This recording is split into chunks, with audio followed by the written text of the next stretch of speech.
Et bonsoir et bonne année chez vous. Bienvenue à cette émission Actu 60. Ça fait longtemps que nous sommes retrouvés ensemble. Vous savez, après les fêtes, il y a eu les grippes qui nous a tous dérangés. Peut-être toi, tu n'es pas frappé, mais nous sommes quand même frappés par la grippe. Mais nous avons quand même tenu pour venir vous servir dans le cadre de votre magazine Actu 60. Bienvenue dans ce débat contradictoire. L'un des invités est en route. Bientôt, dans quelques minutes, il sera ensemble avec nous. Nous recevons pour vous Crispin Mukendi. Il est communicateur de l'UDPS. Crispin, bonsoir. Bonsoir madame. Bonne année. Pour ces petits correctifs. Mon nom c'est Paulin Poutou. Paulin Poutou. Oui. Excusez-moi. Excusez-moi. Vous allez rectifier ensemble avec moi. C'est Paulin Poutou Mukendi. Et voilà, nous allons parler sur l'enrôlement. Est-ce que c'est une assurance pour que nous ayons les élections? Cependant qu'il y a l'insécurité qui sévit encore à l'est du pays.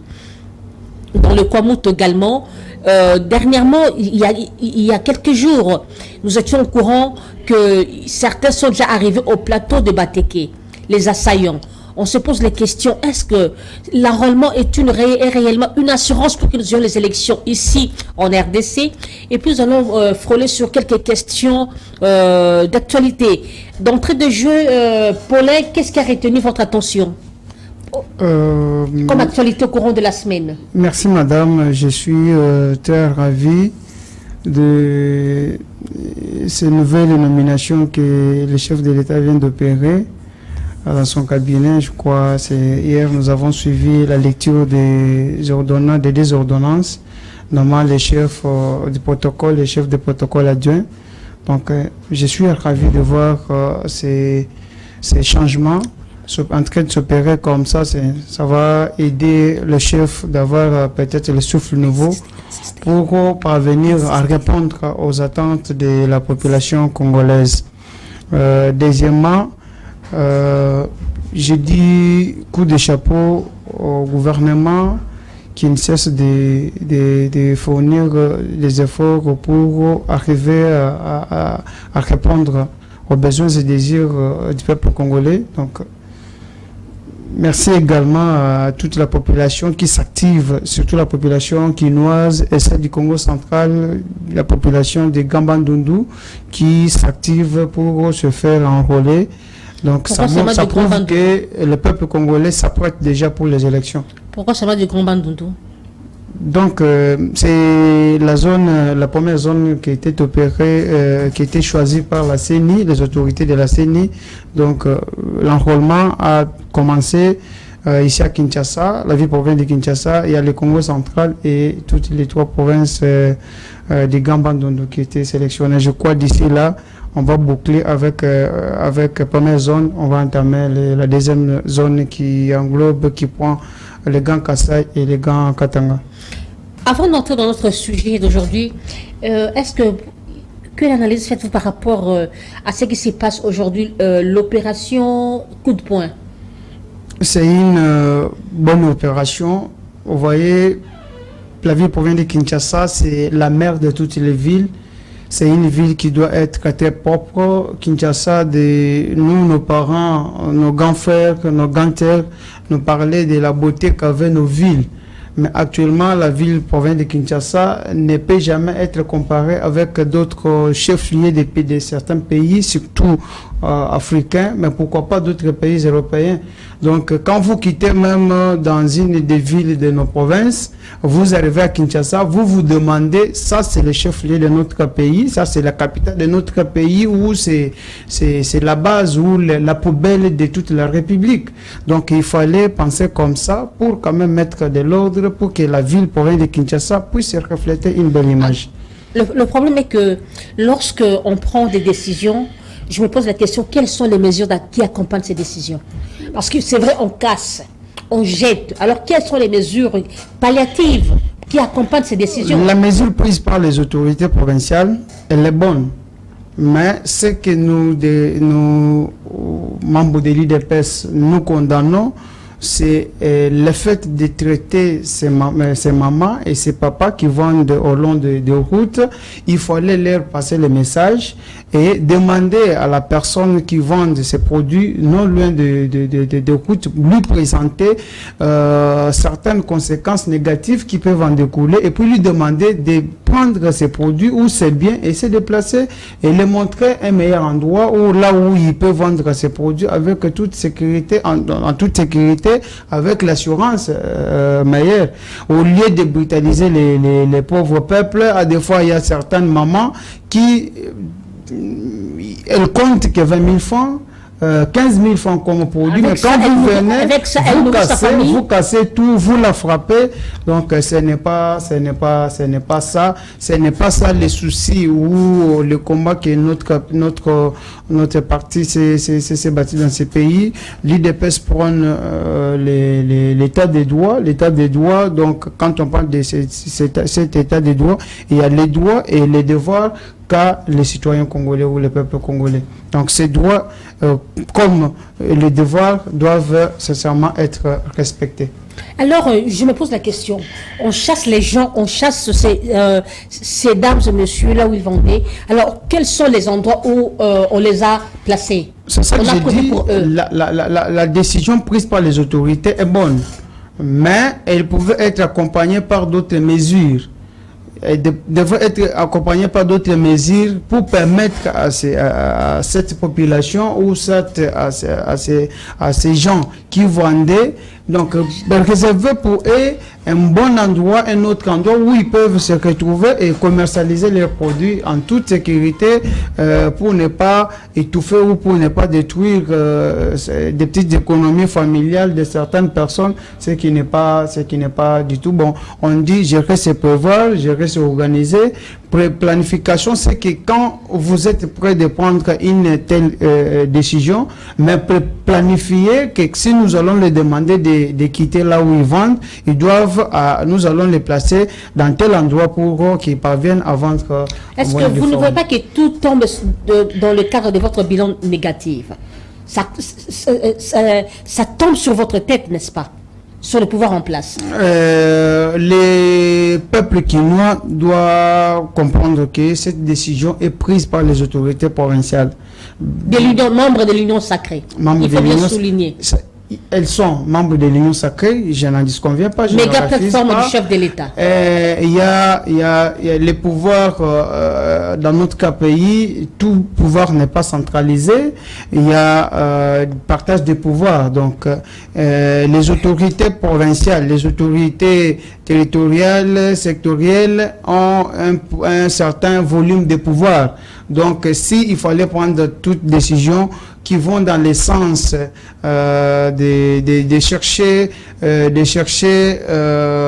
à répondre aux besoins ou soit chercher à pousser les pays à se développer, et les autorités elles ont le plein pouvoir de prendre certaines décisions pareilles. Tout le peuple congolais ne doit pas ou la population congolaise ne doit pas toujours voir que les chefs de l'État au sommet ou soit mais vous avez fait avec Kabila, non? Tout ce qui s'est passé, même quand le gouvernement prenait des décisions, même quand c'était Kanyama qui décidait toujours Kabila, non? Mais supporter,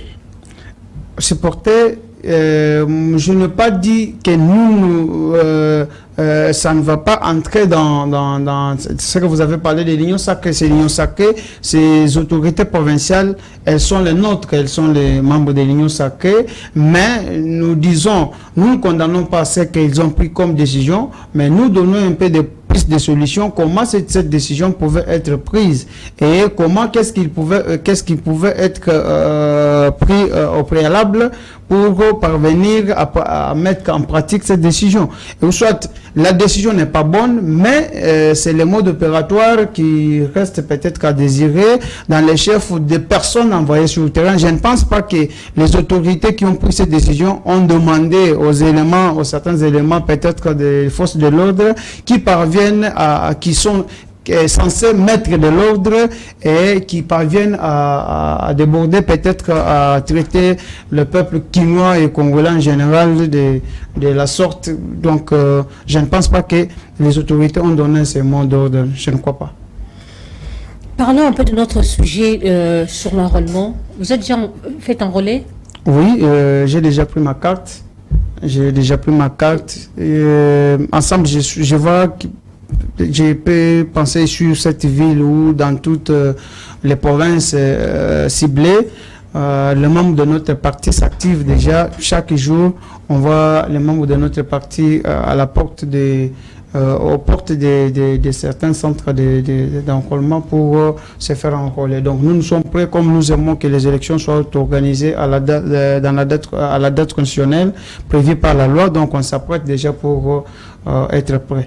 Qu'est-ce qui fait que, parlons un peu dans le cadre sur le plan forme, qu'est-ce qui fait que les figures des Congolais sont... les gens sont défigurés, s'il faut le dire ainsi. Je ne suis pas... Les gens sont sortis, photographiés comme des monstres. Moi, d'ailleurs, j'ai peur. Non. Franchement, j'ai peur. Je me dis, toutes les lumières ont été fournies ou données par le président de la CENI. Il avait bien dit. Donc, l'identification qui est lancée ou l'opération qui est lancée concerne des choses.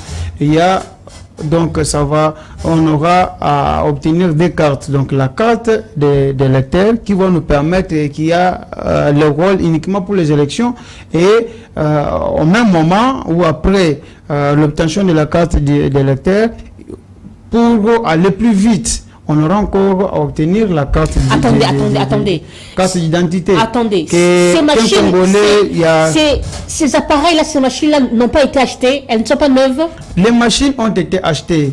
Donc le président avait donné toutes les informations à ce sujet. Il avait dit pour minimiser les coûts. Pourquoi blaguer ou encore lapider l'argent des Congolais de la sorte? Donc il faut que machine est pour là. Pour défigurer le visage des gens. Machine est bien. Et puis la carte c'est très bien dit avant même que l'opération soit lancée. On avait bien dit que les cartes seront imprimées en noir et blanc. Impression en noir et blanc, bien sûr que le peuple peut... Vous voulez dire que donc, les photos noir et blanc sont toujours pareilles? Moi, j'ai plusieurs photos en noir et blanc. Population peut avoir... J'en ai de belles cartes en noir et blanc. La population peut avoir des doutes parce qu'il y a eu 3 cycles organisés et quand nous étions partis pour se faire enrôler, nos cartes étaient imprimées en couleur. Donc, quand la carte sort, lorsque la carte sort en noir et blanc, donc vous ne verrez pas votre figure comme telle. Donc la population doit comprendre que l'impression n'est pas en couleur, mais elle est en noir et blanc. Il y a une dame là qu'on a publié sa photo. Elle ressemblait à la vieille de Chaka Zulu. Malheureusement, je n'ai pas porté ma carte. Si j'avais ma carte avec moi, je devrais vous présenter. Si vous allez voir, vous trouverez que c'est moi. Très beau, à la carte. Oui, bien que c'est imprimé en noir et blanc, je suis sûr que l'impression en couleur se fera avec... Ce n'est pas de l'amateurisme, ça? Non. Du tâtonnement? Non, ce n'est pas le tâtonnement. Donc, c'est fait pour minimiser les coûts parce que vous savez, les élections actuelles nécessitent ou demandent beaucoup d'argent, beaucoup de fonds. Les pays n'a pas seulement comme souci l'organisation des élections, mais il y a aussi d'autres besoins qu'il fallait. Il faut construire des routes, il faut construire, matérialiser les programmes des 55 territoires. Il faut répondre aux vies sociales des peuples congolais, notamment l'éducation, la santé, autres. Donc, ce n'est pas important de prendre tout ce qui entre ou comme cassette et le mettre à la disposition de la CENI ou à la disposition des élections. Les élections, c'est pour un temps, ça va passer, mais la vie des Congolais continuera. Mais qu'est-ce qui fait que dans certains centres, un grand centre, il n'y a qu'une seule machine? Ça pose problème. Le dispatching des machines. Les gens se réveillent très tôt le matin à 4 heures pour juste aller s'en procurer. Ça dérange, n'est-ce pas, le programme des gens? Oui, c'est une demande que nous lançons tous, que le responsable de la CENI pouvait voir comme ils ont programmé 1 mois ou 30 jours. Ils pouvaient gonfler le nombre de machines pour rendre plus rapide. Le 30 jours là, est-ce que c'est normal, c'est suffisant? Oui, je peux dire que c'est peu, mais selon eux, ils se sont justifiés parce qu'avec l'application qu'ils ont mis en place les pré-enregistrements, comme moi je l'ai fait à la maison. Est-ce que tout le monde a le téléphone Android? On n'avait pas pu pour du temps. Bien que nous au village là-bas, au fin fond de chez moi, au nord Ubangi, à Tragini là-bas, à Kpakpakbambi, bon, est-ce qu'ils ont le téléphone Android? Je sais que tout Congolais n'a pas maîtrisé cette application, ou tout Congolais n'a pas le téléphone Android, mais cette possibilité est donnée, est offerte pour les personnes ou les Congolais ayant les téléphones Android ou les téléphones intelligents. Ceux-là qui n'ont pas les téléphones intelligents, ils sont censés passer au bureau pour se faire enregistrer et de fournir les éléments qu'on a besoin. Donc, ce que nous disons est qu'il faut que la CENI puisse voir, les responsables de la CENI puissent voir pour le reste des zones qui restent, les 2 zones qui restent, pour voir comment rendre plus rapide cette opération. Parce que moi, je peux dire que cette première opération ou cette première zone était comme essai. Ils ont vu là où il y a des failles, mais qui parviennent à corriger pour que le reste des zones, les travaux puissent se faire plus rapidement. Je répète encore, est-ce que vous êtes sûr avec les 30 jours que la CENI a donné?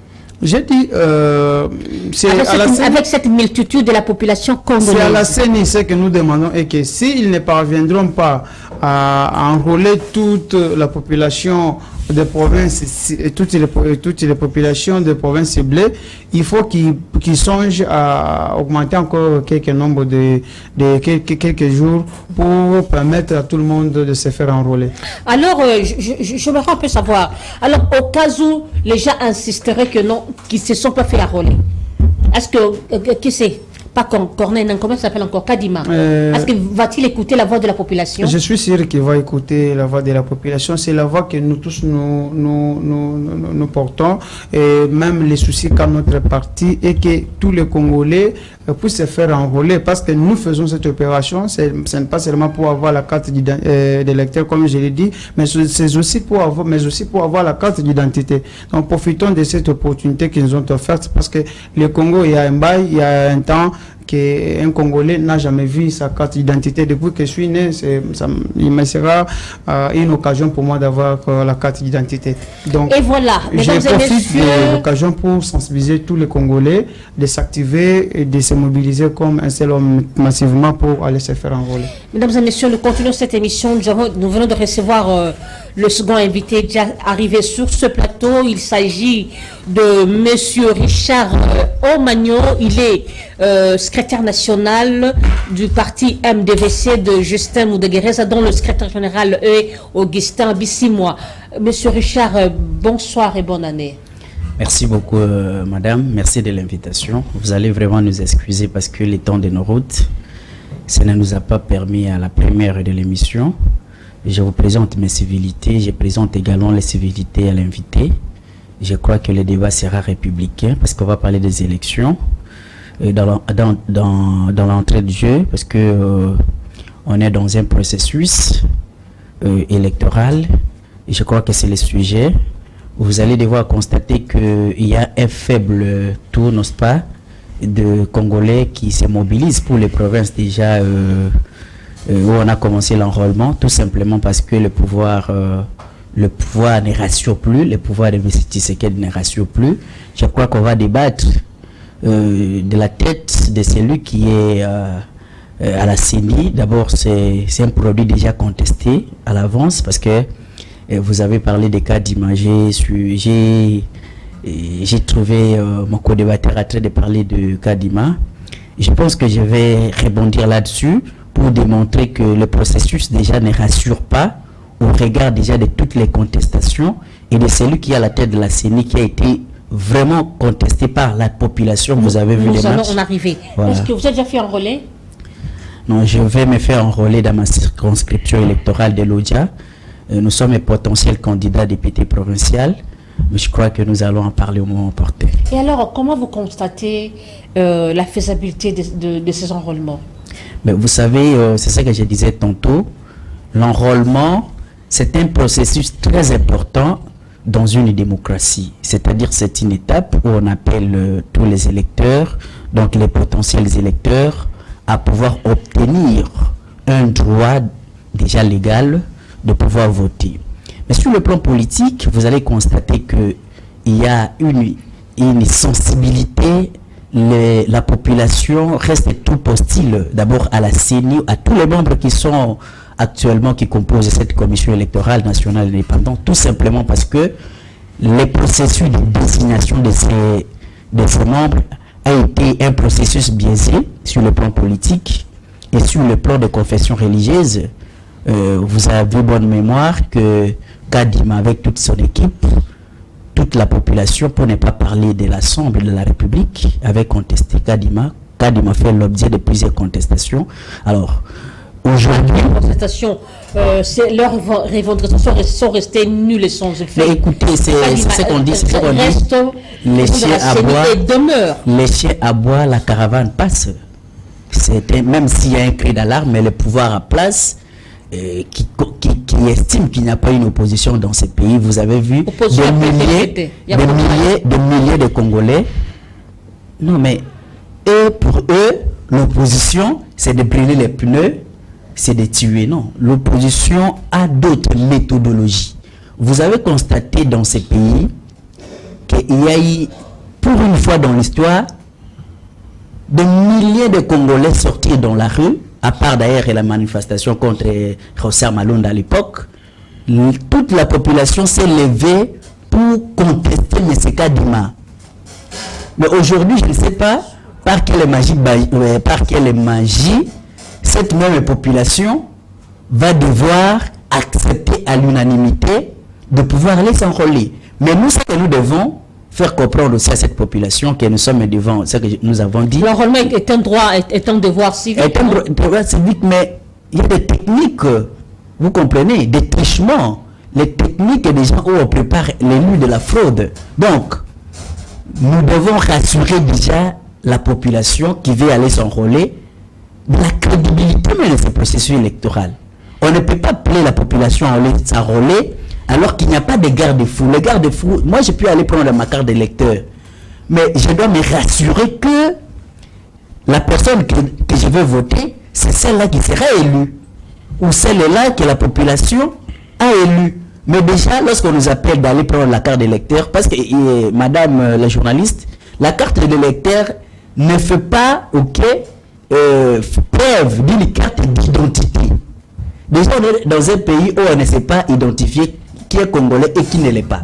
Déjà, le pouvoir de M. Tshisekedi nous disait non, il fallait commencer par ce qu'on avait appelé l'identification de la population. Nous avons compris les rapports de l'ONEM, Office national de l'identification de la population, mais ce rapport est resté lettre morte.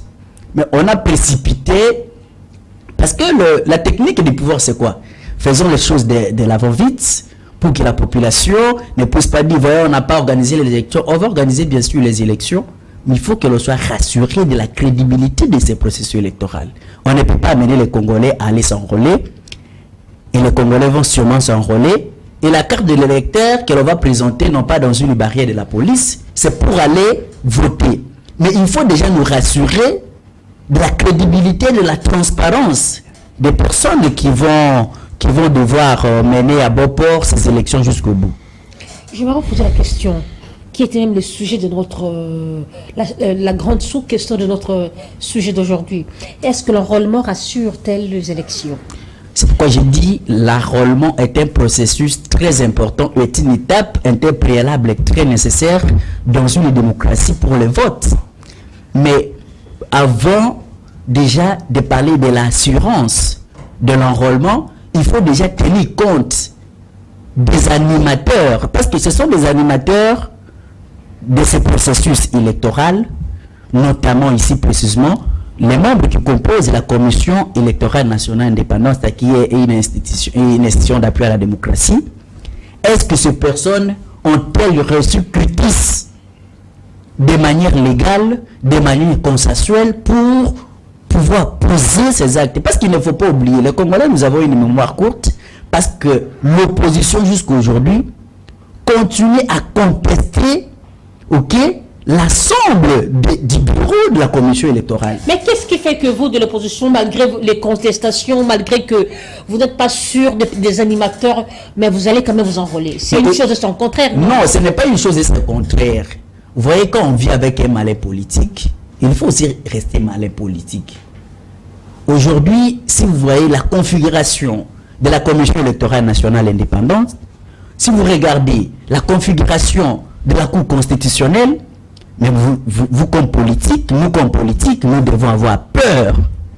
Nous devons avoir peur dans la mesure où nous pouvons aujourd'hui dire non, demander à cette même population, parce que la majorité de la population, ce qu'on ignore, c'est que on peut appeler la population à aller s'enrôler, à se faire enrôler, même si la majorité ne va pas se faire enrôler, ce sera déjà les béquilles pour le pouvoir de M. Tshisekedi de dire non, nous devons aller avec les paix des gens, sans pour autant écouter, parce que quand on dit le président est un garant de la nation, il faut écouter les cris d'alarme des autres compatriotes, des autres Congolais.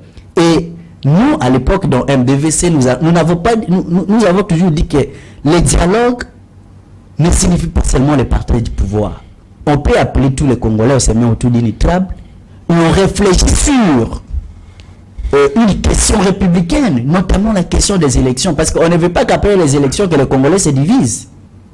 Vous comprenez, madame? Donc, aujourd'hui, les gens de l'IDPS ne peuvent pas vous regarder aux yeux pour vous parler de la transparence ou de la potentialité de la transparence des élections qui arrivent. Merci. Paulin Poupou, vous avez suivi votre co-débatteur. N'a-t-il pas raison sur la crédibilité des élections? Et surtout que les animateurs sont contestés depuis. Madame, j'ai suivi très bien avec un grand souci mon co-débatteur qui présente déjà son échec. Son échec comment? Il présente déjà leur échec, je parle de l'opposition, parce qu'il est l'un des représentants de l'opposition dans son ensemble sur ces plateaux. Je voudrais lui demander qu'il se prépare, qu'il ne puisse pas présenter ce genre d'inquiétude. C'est temps de discuter autour des animateurs de la CENI, autour des animateurs de la Cour constitutionnelle. Et déjà révolu. Ici, nous réfléchissons.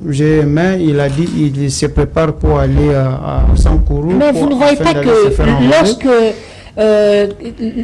lorsque le début n'est pas bon, la conclusion aussi, lorsque les prémices ne sont pas bonnes, les conclusions aussi ne seront pas bonnes. Le débit... Il ne faut pas négliger ça. Quel débit qui n'est pas bon? Le débit est là. Déjà, Kadima a été dit que non, il était le fédéral de l'UDPS. C'est ça aussi le problème. La CENI n'est pas Kadima, mais la CENI est Kadima. C'est lui le numéro 1 de cette grande institution, ne le refusez pas. Kadima n'a pas le pouvoir de prendre une décision seule, sans consulter les autres membres. Un ancien fédéral de l'UDPS en Afrique du Sud. Ça, c'est selon les dires des opposants. Ce n'est pas n'importe qui l'avait dit, hein. Albert Moleka. Selon les dires des opposants qui ont peur de ces élections, qui pensent ou qui croient qu'ils n'ont pas là où ils peuvent nous attraper. Parce que nous, l'IDPS, nous avons un bilan que nous pouvons présenter à la population congolaise.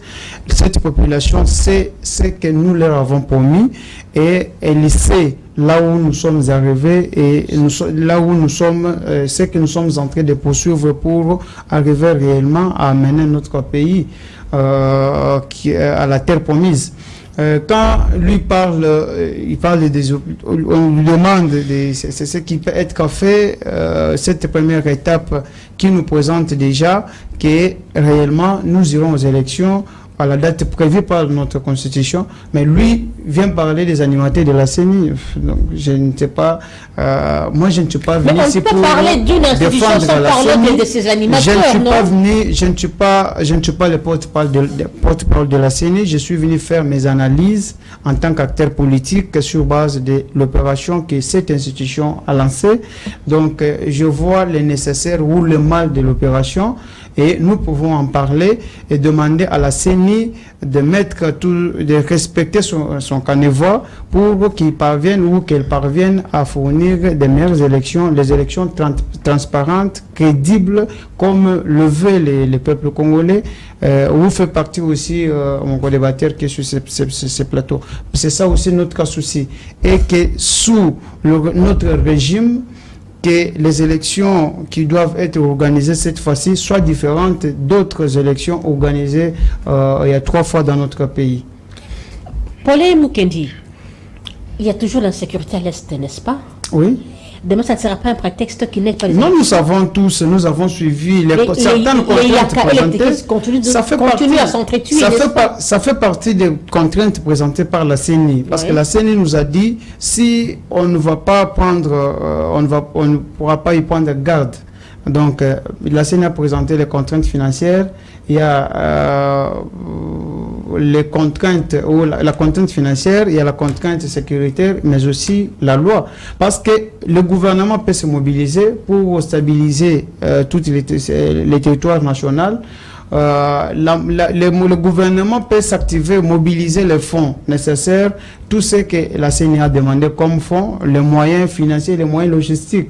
Mais s'il n'y aura pas une loi, si la loi ne sera pas votée, ça sera un blocage. Donc, il fallait que les acteurs, tous les acteurs s'activent pour permettre à la CENI d'organiser les élections à la date prévue. Donc, sous l'insécurité, à l'Est et à Bandundu. Je dis ceci, le gouvernement s'active. Le gouvernement est en train de mobiliser les moyens et nos FRDC qui sont au front, ils font tout pour stabiliser et les territoires de Kwamutu, dans les Gambandundu, mais aussi à l'est de notre pays, pour qu'il y ait la paix, qu'il y ait la stabilité. Parce que s'il y a la paix, ça doit permettre, ça doit faciliter les agents de la CENI de circuler, d'aller toucher tous les coins pour enrôler les peuples congolais, mais aussi organiser les élections.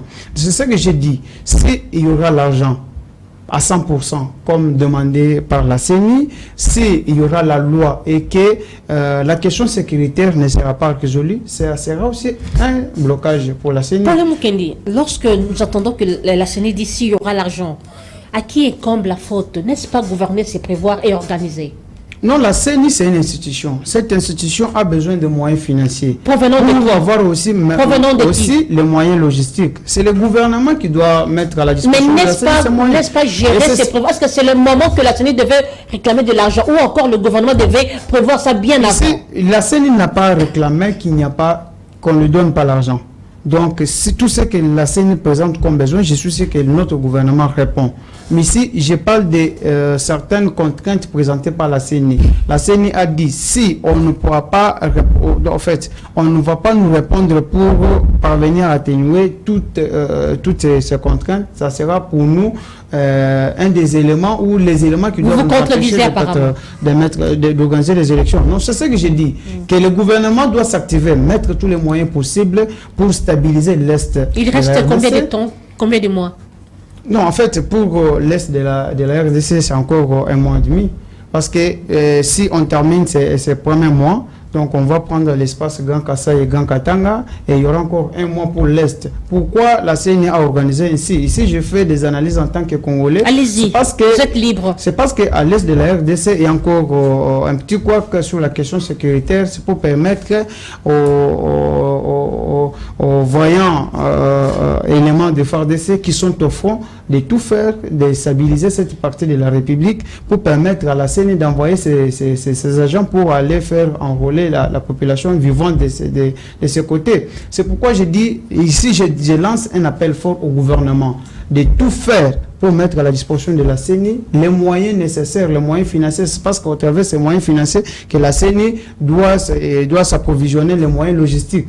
Et tout mettre en œuvre, mettre à la disposition de nos FRDC pour qu'elles parviennent à fournir ou qu'ils parviennent à fournir le travail du temps pour mettre fin à l'insécurité à l'est de notre pays et dans la province du Congo, dans la grande province de Bandundu.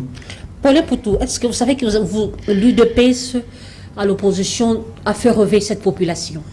Non. L'UDPS, c'est un parti, l'unique parti. Vous avez chanté, allez-y, vous avez chanté en Maka, c'est l'unique parti en quoi? Allez-y. L'UDPS, c'est l'unique parti qui a une vision. Vous n'allez pas me citer un deuxième parti qui a la même vision dans ce pays. Quelle est cette vision comparable à celle de l'UDPS? Quelle est cette vision qui s'est matérialisée pendant que vous êtes au pouvoir? C'est une vision qui met le peuple congolais au centre de tout. Mon Dieu. Au centre de tout. Merci beaucoup. Votre nom, Maître Richard. Maître Richard. Vous avez suivi votre co-débatteur, il s'est défendu, mais apparemment aussi l'opposition a peur des élections. Hein. Madame, je me suis rendu compte tout de suite que j'étais... Par des contestations, comme disent les Congolais, besoin embrouiller Bissot. Je disais tantôt que je me suis rendu compte tout de suite, lorsque vous avez transféré la parole de l'autre côté, que j'étais en face d'un membre de l'IDPS déguisé dans ce plateau, en porte-parole de M. Kadima. Il a bien dit qu'il n'est pas son porte-parole. Il a souligné. Écoutez, c'est lui qui l'a dit, mais comme lui-même dit, que Kadima n'est pas la CENI, et que la CENI est composée de plusieurs membres, c'est une défense. Que voulez-vous? C'est une défense, mais quand on fait une défense, on est le porte-parole. Et cela affirme et réaffirme la version selon laquelle Kadima serait un ancien, n'est-ce pas, fédéral de l'IDPS en Afrique du Sud. Cela ne le surprend pas. Et deuxièmement, il s'est fourvoyé dans une confusion lorsque vous lui posez la question, n'est-ce pas, de savoir si réellement ce n'est pas de la poudre aux yeux l'enrôlement qui est en train d'être organisé. Je vais lui répondre tout de suite pour élaguer toutes ces confusions. Mais j'aimerais que le débat reste un peu scientifique dans la mesure où nous sommes politiques, mais quand on est politique, nous réfléchissons idées. D'abord, lui-même, il ne maîtrise pas la vision de l'IDPS. Je ne sais pas s'il en a une, mais moi, je vais vous parler de notre vision, la vision des MDVC. Mais je vais commencer d'abord par le processus électoral, pour lui montrer d'abord que ce processus, d'abord le calendrier qui a été présenté par M. Kadima, c'est un calendrier discriminatoire, illégal et même inconstitutionnel. Déjà. Pourquoi? Parce que lorsque les critères de sélection qui a été fait pour prendre certains Congolais, déjà l'Assemblée de la République et d'autres pays, ok, c'est déjà un critère discriminatoire et inconstitutionnel. Je vais vous le démontrer. Déjà, les trois cycles électoraux que nous avons eu à passer dans ces pays, pour des raisons d'égalité de tous les Congolais devant la loi, comme dit les dispositions de l'article 12 de notre Constitution, au regard des moyens, on ne pouvait pas faire la sélection de certains Congolais vivant à l'étranger et d'autres. Parce que la Constitution dit, à son article 12, que tous les Congolais sont égaux devant la loi et bénéficient de l'égale protection de la loi. Mais la justification vient, une justification qui est d'ailleurs rationnelle et objective, lorsqu'à l'époque, on pouvait simplement maintenir tous les Congolais vivant au pays. Voyez-vous, on dit que c'est une discrimination que l'on peut appeler une discrimination positive. Mais le simple fait que... Mais ce cas Kadima ne nous a pas dit pourquoi il a retenu la France et n'a pas retenu le Congo-Brazzaville. Alors que si le plan statistique, si on veut aujourd'hui faire un bilan, ou les statistiques simples, combien de Congolais vivent en Afrique du Sud et combien de Congolais vivent au Congo-Brazzaville. Et ici même sur le plan de la rationalité, sur le plan de gestion d'argent, on peut facilement ici avec les canaux rapides amener des kits électoraux ici au Congo-Brazzaville que de dépenser beaucoup d'argent, de prendre des avions pour arriver aux États-Unis. Déjà, c'est un problème. Sur le plan légal, c'est concevable. Parce que l'article 5 de la Constitution dit que la souveraineté appartient à tous les Congolais et que le pouvoir n'émane que de ces seuls. Mais lorsque vous faites la sélection de certains Congolais et vous rejetez d'autres, déjà vous comprenez qu'il y a un problème. C'est-à-dire que les pays auxquels on a fait allusion, on peut dire que c'est là où il y a plus les combattants de l'IDPS. Nous pouvons affirmer cela. Et au-delà de tout ça aussi, madame, vous allez comprendre que ce processus électoral est trop tendancieux. Nous sommes à Kinshasa. Richard, maître Richard, Oui. je me pose la question.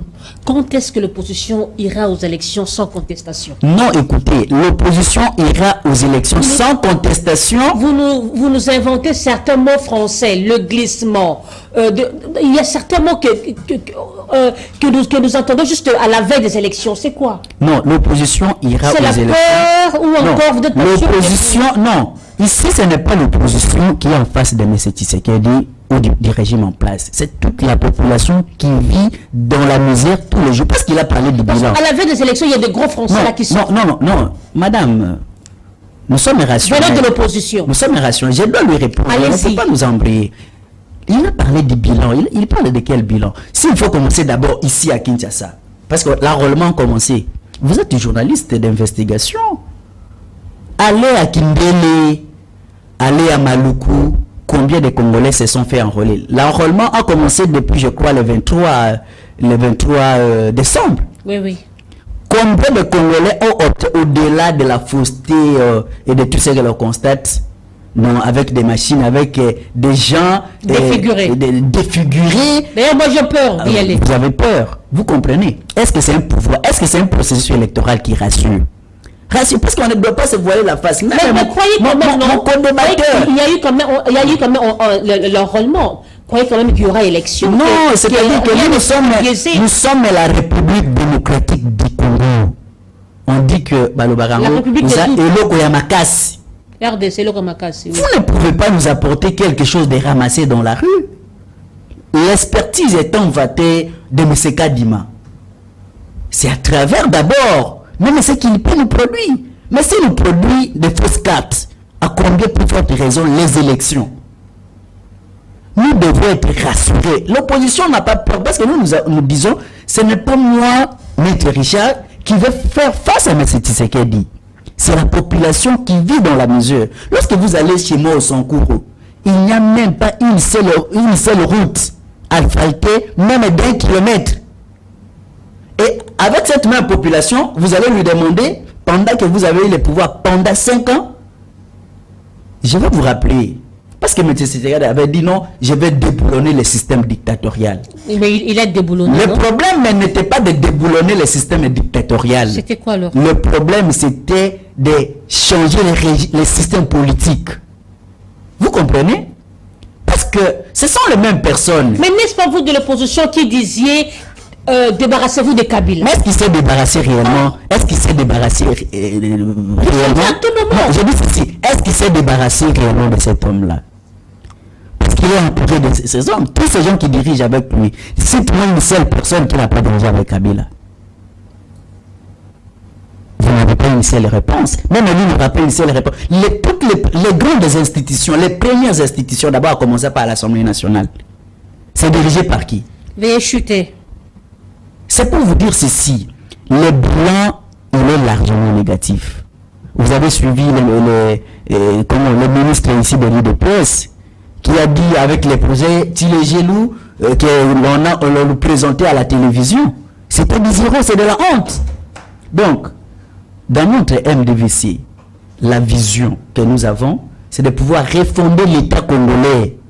Avec tout ce qui se passe, si on faisait un débat contradictoire sur la vision, il n'aura aucune idée. Parce qu'ici, il va vous dire la vision, c'est de mettre le peuple congolais au centre, le peuple d'abord. Mais quel est le contenu de cette vision? Mais nous, quand on vous dit la refondation de l'État, c'est que nous avons des piliers, nous avons des idées. Il y a des jeunes aujourd'hui, vous avez cité, qui adhèrent dans des partis politiques, au regard peut-être de leur vieillissement, parce que là-bas, il y a du miel, il y a l'argent. Mais moi, j'ai fait appel à tous mes collègues jeunes de pouvoir aujourd'hui nous regarder en face. Chutez, s'il vous plaît. De pouvoir nous regarder en face.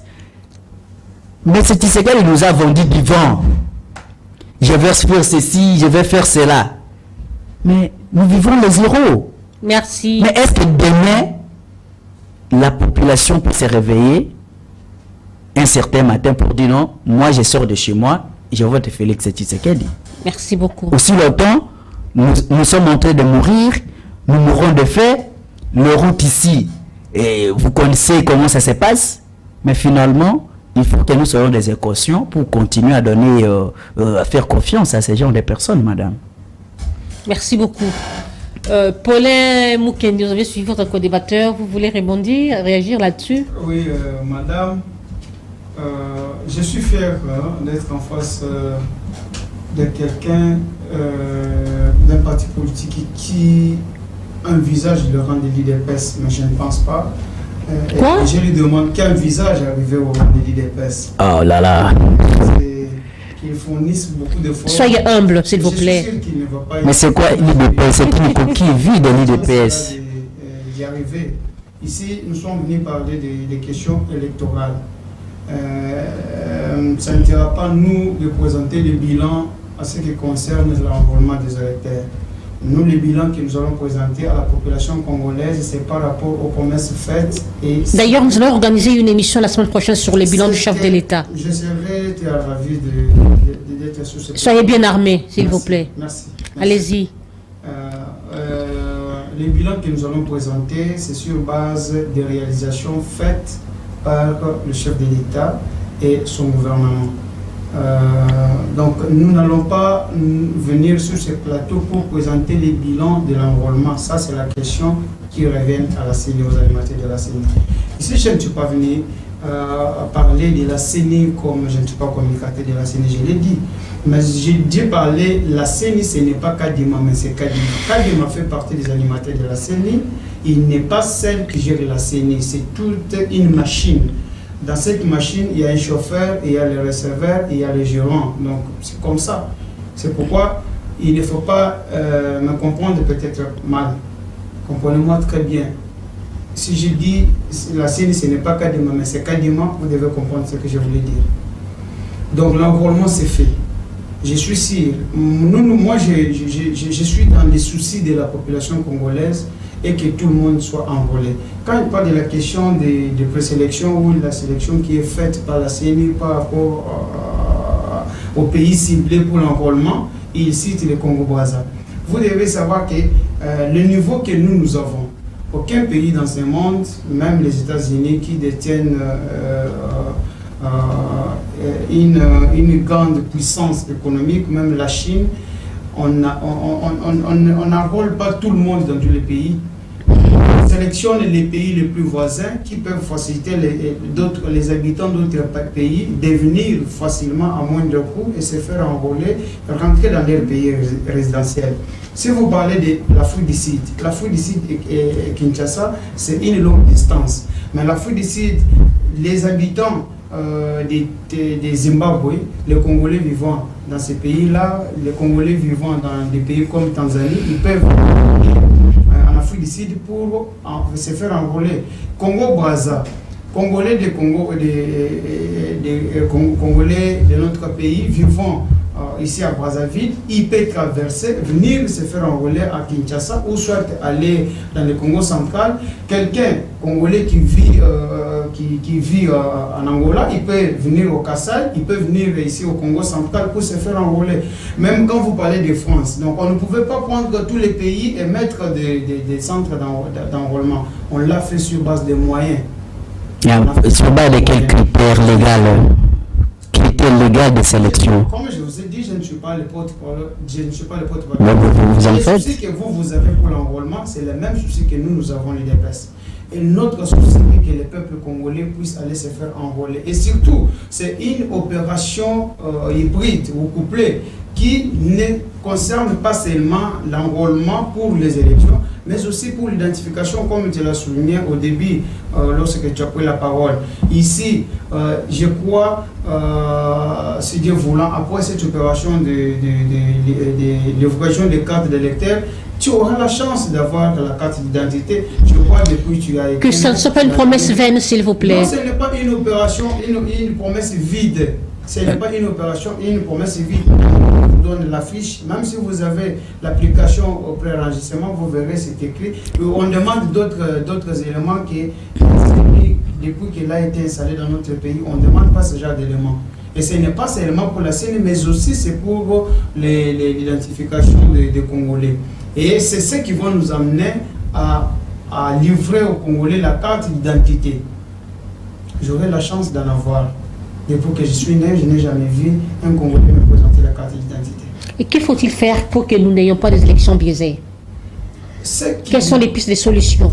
Pistes de solutions, je crois que ça demande que tous les acteurs s'activent, comme je l'ai dit, que le gouvernement fasse ce qui lui revient, qu'il mette... Vous ne pensez pas à une table ronde quelconque, à un dialogue, un rassemblement? C'est ce que les opposants préfèrent pour peut-être nous rejoindre. Parce vous en avez souhaité, préféré aussi lorsque vous étiez à l'opposition à l'époque de Kabila. Ils ont le souci de venir nous rejoindre parce qu'ils sont ravis de notre façon de gérer.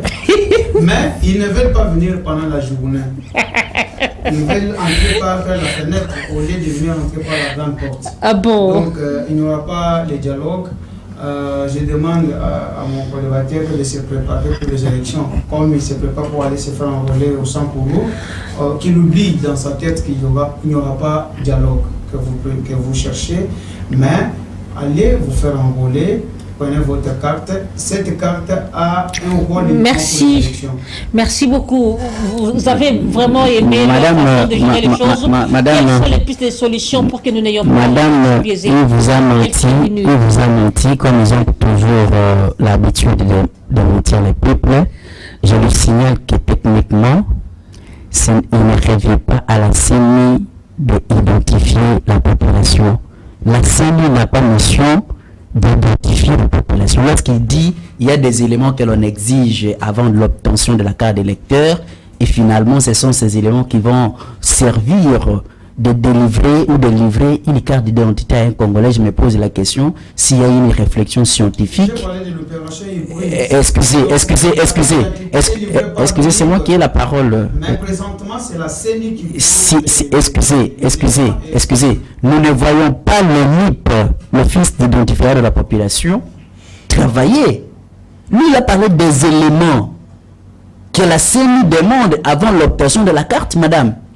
Il y a des gens qui ne sont pas des Congolais, qui ont obtenu leur carte d'électeur en 2018. C'est-à-dire que lorsque vous allez vous faire enrôler, on vous demande simplement la carte. Et demain, vous allez donner une carte d'identité à une personne qui n'a pas la nationalité congolaise. Vous trouvez ça normal?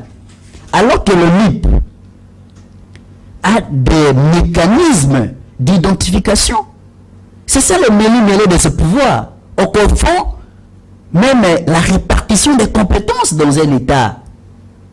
C'est ça la médiocrité. Lorsqu'il vous dit sinon, la CENI est en train de bien travailler pour que demain, comme on n'a jamais eu des cartes d'identité, et finalement on va nous donner. Il parle d'une opération hybride. La CENI travaille avec qui? Il faut éviter de tromper la population. Et également, lorsqu'il fait allusion, il dit non, nous avons peur, nous devons nous organiser. Mais messieurs, vous êtes en train de vous tromper. Avec le bilan, j'aurais bien aimé, bien que l'émission n'est pas cadrée autour du bilan, mais il faut qu'on en parle au quotidien. Il faut que l'on endorme la population. Parce que même avant d'aller se faire enrôler, quelqu'un qui va prendre 6 heures pour obtenir une carte, je ne sais pas de quelle forme. Il faut toute une journée même. Qui prend une journée. Vous allez lui demander de ne pas parler du bilan. Le bilan, nous allons en parler même dans le taxi bis. Même ceux qui partent à la rivière, puiser de l'eau, ils vont en parler. Vous n'allez pas parler. Le bilan ici, quand on parle du bilan, excusez, je vais chuter. Quand on parle du bilan, mon cher ami, c'est que ce pouvoir nous a présenté. Vous allez vous organiser, colcolter certains éléments où on a fait telle route, tout ça. Mais le vrai bilan, ce n'est pas celui-là que vous allez présenter. Oui, j'ai toujours dit que le bilan, il y a le passif et l'actif. Oui, mais c'est Tshisekedi que nous avons vu, il a fait autant de voyages. C'est également dans le passif. Vous comprenez? Mais du point de vue démocratie, d'abord, quand on a dit, je vous rappelle une chose. Je crois la dernière interview du président sur Top Congo avant qu'il ne soit proclamé président, on lui a demandé qu'est-ce qu'il fait. Il va fermer tous les cachots de l'année. On lui a dit que ces cachots continuent à exister jusqu'à aujourd'hui. Il y a certains détenus. Moi, je suis un avocat. Nous connaissons de quoi nous parlons dans ce pays. Quand on parle de la liberté d'expression, il y a des gens qui ont fait la prison et qui continuent à couper à la prison centrale de Makala, tout simplement parce qu'ils ont dit le chef de l'État a échoué. Merci beaucoup. Madame la journaliste de Jésuite, pour dire que nous n'avons pas peur des élections, nous voulons nous rassurer de la crédibilité, de la transparence de ce processus électoral. Lui-même, il s'est contredit. Lorsqu'il a dit, non, la CENI n'a pas un problème d'argent, mais la CENI nous présente des contraintes. Merci. Parmi les contraintes, il vous dit il y a des contraintes financières. C'est-à-dire la CENI vous dit qu'elle n'a pas d'argent. C'est une contrainte financière. Paulin Mukendi, veuillez conclure l'émission. Votre mot de la fin. Merci madame. Je demande aux acteurs concernés pour ce processus électoral de s'activer. Le gouvernement de mettre à la disposition de la CENI le moyen nécessaire à sa demande.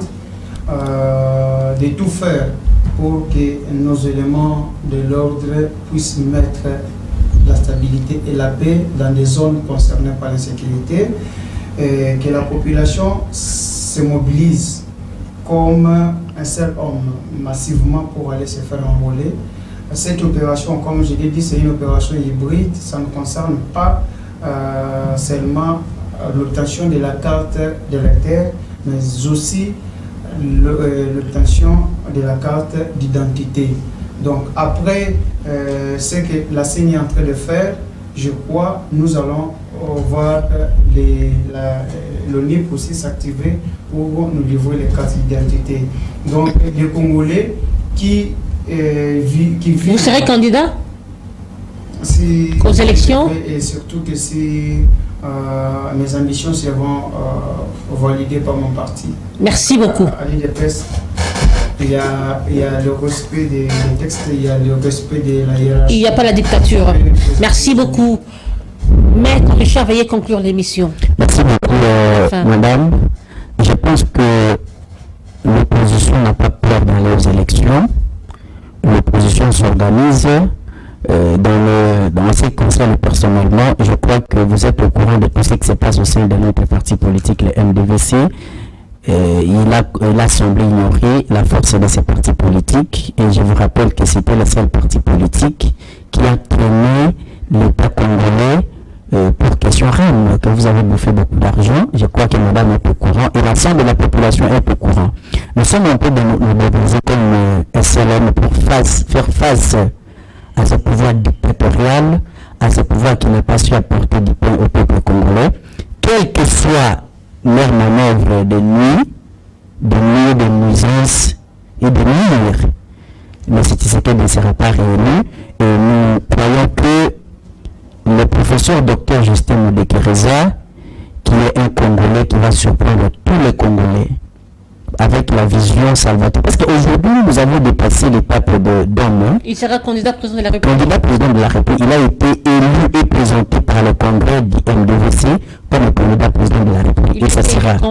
Il a été élu, je crois, depuis le mois d'août, dans le congrès qui a convoqué tous les fédéraux. Il n'a pas été invité, hein? Tous les fédéraux de toutes les provinces, c'était à la Foire internationale de Kinshasa.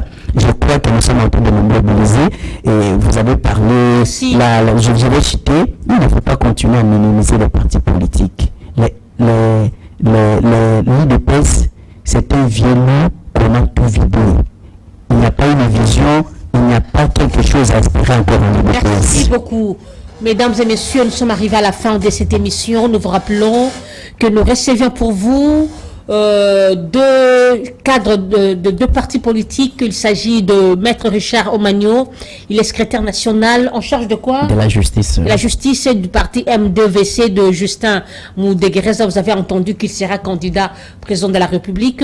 Et puis Paulin Poutou, il est communicateur de l'UDPS. Paulin, merci d'avoir répondu à notre invitation. Merci aux amoureux de cette émission. Maître Richard, merci d'avoir répondu à notre invitation. Merci pour la première fois, j'ai senti la hauteur de l'émission, merci. Merci, ça nous va droit au cœur. Mesdames et messieurs, je profite pour vous souhaiter, présenter mes vœux le meilleur à Kinactu Télévision. Merci, mes vœux le meilleur au directeur général Mamboucha, mes vœux le meilleur à la coordonnatrice Déborah, à M. Joseph, mes vœux le meilleur à la rédaction de la télévision Kinactu, me veut le meilleur, à Enoch que j'appelle mon fils, Enoch Mbala, le technicien l'héros dans l'ombre, et à Light Motonali Bandi, le valable technicien. Harris, me veut le meilleur à toi aussi. Ambachita, me veut le meilleur. Que Dieu bénisse la République démocratique du Congo, que Dieu protège nos FARDC. Je n'ai pas oublié Gracien, me veut le meilleur à toi aussi. Que Dieu protège nos FARDC. Au revoir, Inch'Allah. Au revoir. Merci.